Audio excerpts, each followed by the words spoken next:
اللہ کے حبیب صلی اللہ علیہ وسلم کی خدمت میں ایک شخص حاضر ہوا اور اس نے اذن جہاد طلب کیا. حضور میں جہاد پہ جانا چاہتا ہوں, مجھے اجازت مرحمت فرمائے. حضور نے فرمایا احی والدہ کا, کیا تیرے والدین زندہ ہیں؟ قالا نعم, عرض کی ہاں حضور میرے والدین زندہ ہیں. قالا ففیہما فجاہد, کہا جا ان کی خدمت کر, یہی تیرا جہاد ہے. ماں باپ کو بلکتا ہوا چھوڑ جائے اور آپ جہاد پہ چلا جائے, ماں فالج میں گری ہوئی ہے اور بیٹا تبلیغی گشت پہ چلا جائے, باپ تڑپ رہا ہے اور بیٹا پیر کی چوکھٹ پہ جھاڑو دیتا پھرے, اللہ راضی نہیں ہوگا. میں سچ کہتا ہوں, اپنے بھی خفا مجھ سے ہیں, بیگانے بھی ناخوش, کہ میں زہر حلاحل کو کبھی کہہ نہ سکا کند. بات وہی کہتا ہوں سمجھتا ہوں جسے حق, نئے ابلۂ مسجد ہوں نئے تہذیب کا فرزند. محمد عربی صلی اللہ علیہ وسلم سے بڑا پیر کون ہو سکتا ہے؟ لیکن حضرت وہ ویسے کرنی نہیں آ رہے. آقا کریم اپنے بٹن کھولتے ہیں اور کرن کی طرف, یمن کی طرف رخ کر کے لمبی سانسیں لیتے ہیں اور کہا میں رحمان کی خوشبو پا رہا ہوں.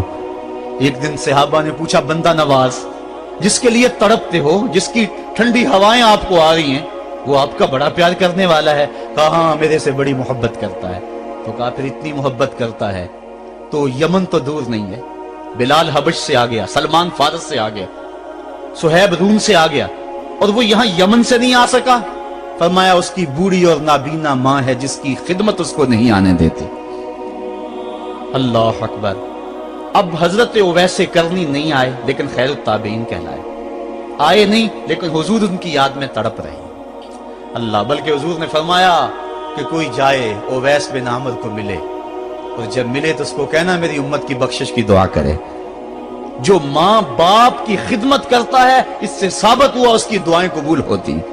میں نے ایک روایت میں پڑھا ہے کہ جو آدمی روزانہ اپنے والدین کے لیے دعا کرے, والدین زندہ ہوں تب بھی, والدین فوت ہو گئے ہوں تب بھی, یہ عادت بنا لے, روزانہ ماں باپ کے لیے دعا کرے, ساری زندگی اس کے رزق میں بے برکتی نہیں آئے گی, اللہ اس کو رزق کی فراوانی عطا کر دے گا. اور جو والدین کے لیے دعا نہیں کرتا اللہ تعالیٰ کی رحمتوں سے محروم ہو جاتا ہے. حضرت ابو ہریرہ رضی اللہ تعالیٰ عنہ جب بھی ہاتھ اٹھاتے تھے تو یہ دعا کرتے تھے, اللہم اغفر لابی ہریرہ ولأمی ولمن استغفر لہما. اے اللہ ابو ہریرہ کو بخش دے, حضرت ابو ہریرہ کی ماں کو بخش دے, اور قیامت تک جو ہم دونوں کے لیے بخشش کی دعا کرے اس کو بھی بخش دے.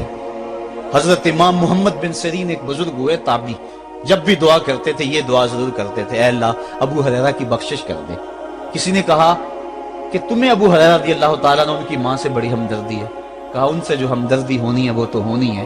انہوں نے کہا ہوا ہے اللہ ابو ہریرہ اور ان کی ماں کو بخش دے, جو ان کے لیے دعا کرے اس کو بھی بخش دے.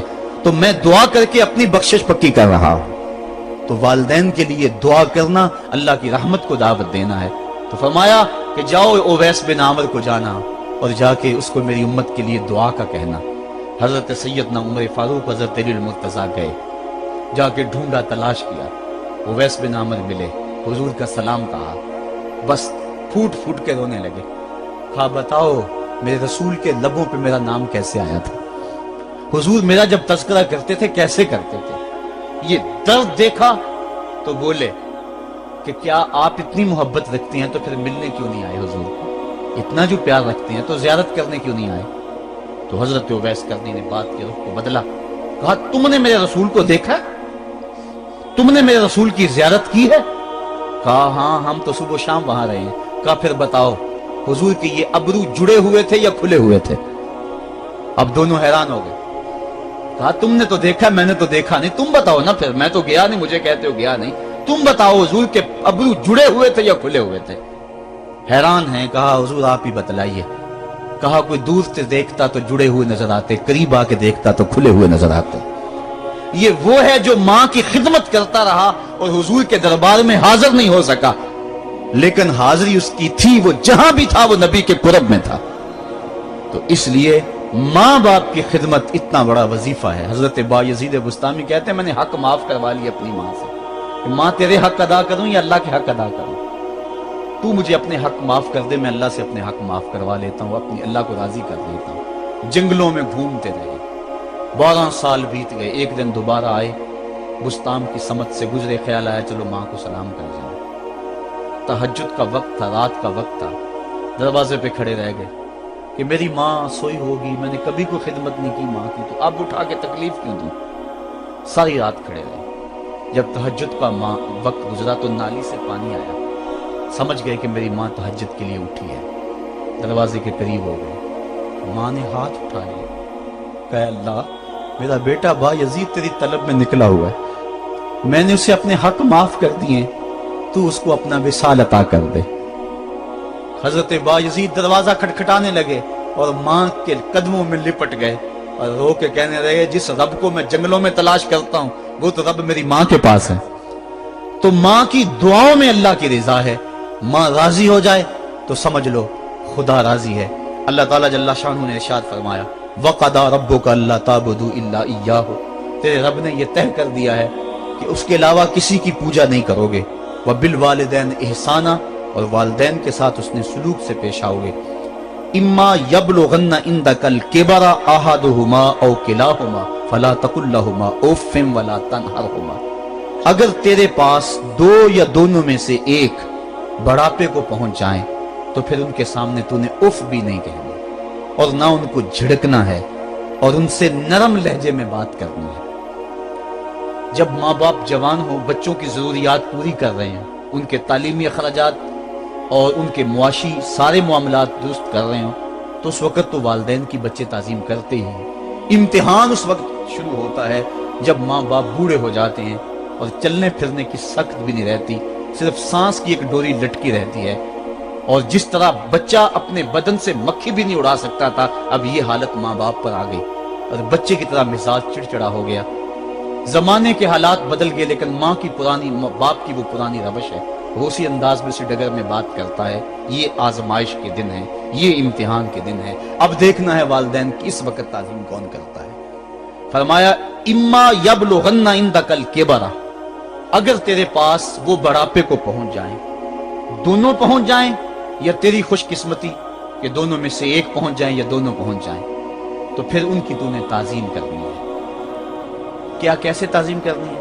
फला तकुल लहुमा उफ़्फ़िन, तूने उनको उफ भी नहीं कहना। हजरत इमाम फखरुद्दीन राजी के हवाले से मैं आज ही सुबह या गुज़श्ता शब उफ की तशरीहात देख रहा था। उन्होंने 12-13 अक़वाल बयान किए हैं, लेकिन 2 कौल फरमाते हैं। उफ ये है कि इंसान के बदन के ऊपर जो शफाफ रहता हो, साफ रहता हो, मट्टी पड़ जाए, रेत का ज़र्रा पड़ जाए तो उसको फूंक मार के उसको हटाता है, तो वो फूंक से जो आवाज पैदा होती है उसको अरबी में उफ कहते हैं।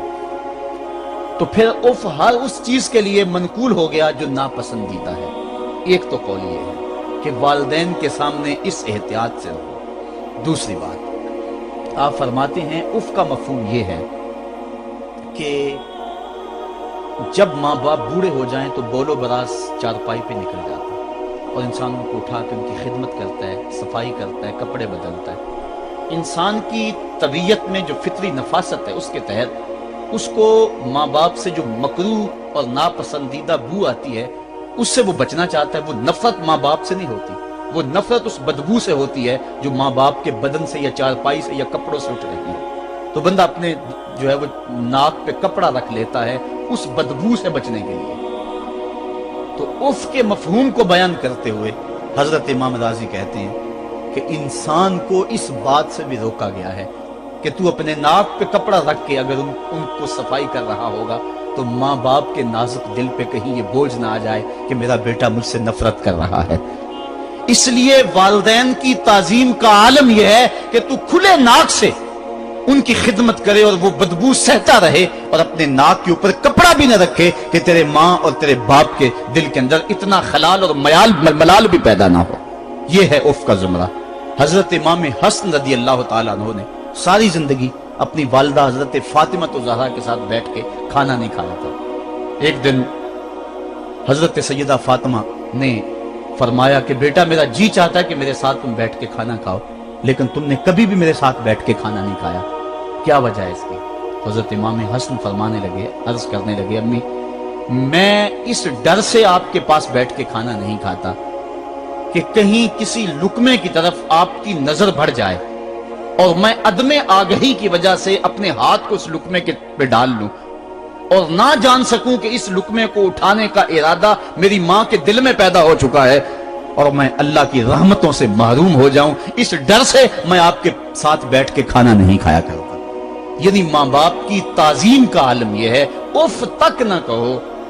हजरत सईद इब्न मुसय्यब रज़ी अल्लाह ताला अन्हु जलीलुल कदर ताबी हैं, वो फरमाते हैं कि वालिदैन के सामने बेटे की हालत क्या होनी चाहिए। तो फरमाते हैं जिस तरह भागा हुआ गुलाम पकड़ा जाए और उसको पकड़ के जो है वो आका के सामने पेश कर दिया जाए, तो उस भागे हुए गुलाम को पकड़ के जब आका के सामने पेश कर दिया जाए तो जो हालत उस गुलाम की होती है, बेटे की हालत ये माँ बाप के सामने होनी चाहिए। अब उन बेटों को सोचना चाहिए जो अपने माँ बाप को दकियानूसी का ताना देते हैं और समझते हैं ये ओल्ड फैशन है, इन्हें क्या पता जमाना कहां चला गया है, और उनके फैसलों को मुस्तरद करते हैं। उलमा ने इस बात को तफसील के साथ बयान किया है कि शरीयत के जो कतई ज़ाब्ते हैं, उन ज़ाब्तों और उन कवानीन को और उन मामलात में तो वालिदैन की फर्माबरदारी नहीं होगी, अल्लाह की अगर मासियत होती हो, लेकिन जो मामले शक वाले हैं वहां माँ बाप के कौल को तरजीह दी जाए। तो फरमाया उनके सामने उफ भी नहीं कहनी, वकुल लहुमा कौलन करीमा, और उनसे नरम लहजे में बात करनी है।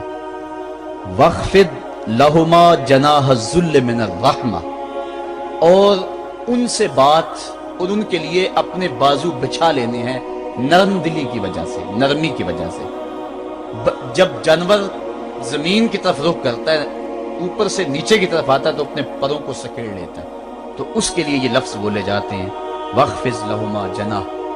तो अल्लाह ताला फरमाया जिस तरह वो जानवर इज्जत से अपने बाजू सकेड़ लेता है और फैलाता नहीं है, वालिदैन के सामने तेरी अकड़, तेरा उहदा, तेरा मनसब, तेरी शाने, तू बड़ा ऊंचा है, लोग तुझे सलूट करते हैं, तेरे हाथ चूमते हैं, तुझे सलाम करते हैं, ऊंची कुर्सियों पे तू बैठता है, लेकिन वो सब वहां छोड़ दे और माँ के कदमों में आजिज बन के बैठ जा, बाप के कदमों में आजिज बन के बैठ जा। वहां अपनी उस किसी चीज का लिहाज रख, परिंदा ऊपर कोड़े तो पर खोले, लेकिन जब नीचे आए तो परों को समेट ले। तेरा ओहदा, तेरा मनसब बाहर रहे, जब माँ बाप के पास आए उस वक्त तू मुअद्दब गुलाम की सूरत में अपने वालिदैन के सामने खड़ा। वकुल रब्बिरहमहुमा कमा रब्बयानी सगीरा, और अगला हक ये बयान फरमाया कि अल्लाह की बारगाह में अर्ज़ कराए, अल्लाह मेरी माँ पर भी और मेरे बाप पर भी रहम फरमा।